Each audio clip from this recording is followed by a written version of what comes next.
ఏదో ఒకనాడు నా కొడుకో నా మనవడో నేను చదువుకునే పుస్తకాల దగ్గరికి వచ్చి పుస్తకం తీసి తాతగారు ఎందుకు ఇట్లా రాశారని ఆ పద్యం చదువుతాడు.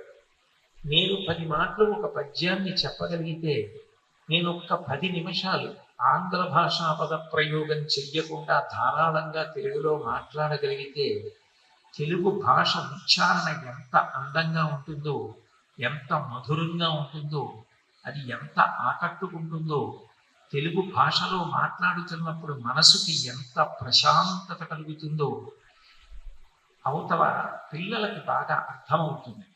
అట్లా అర్థమైనప్పుడు పిల్లలు కూడా పుస్తకాలు చదువుతారు.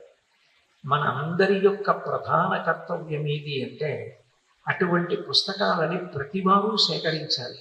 కొన్ని లక్షలు, కొన్ని కోట్లు అనేక విషయాల మీద ఖర్చు పెట్టేస్తున్నాం. కానీ భాషా ప్రోత్సాహం జరగాలి అంటే మనం అటువంటి పుస్తకాలు మన సొమ్ము వెచ్చించి కొని తీసుకొచ్చి ఇంట్లో పెట్టి ఉంచడం మాత్రమే కాకుండా పెద్దవాళ్ళందరూ కూడా తేలికగా ఉన్న ఒక పద్యము, తేలికగా ఉన్న వచనంలో వాళ్ళకి ఇష్టమైనటువంటి భాగాల్లో చదివి పిల్లలకి చెప్పగలిగితే ఇవాళ ఉన్న పరిస్థితి ఒక 5 సంవత్సరాల తర్వాత చాలా మార్పు చెందుతుంది.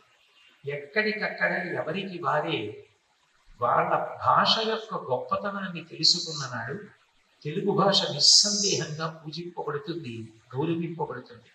మాతృభాష మాతృభాషే. తెలుగు స్థానం తల్లి స్థానం, ఆంగ్ల భాష యొక్క స్థానం భార్య స్థానం. తల్లి భార్య ఇద్దరు ఇంట్లో కలిసి ఉన్నారనుకోండి, ఆ యజమాని ఎంతో సంతోషంగా కాలం గడుపుతాడు.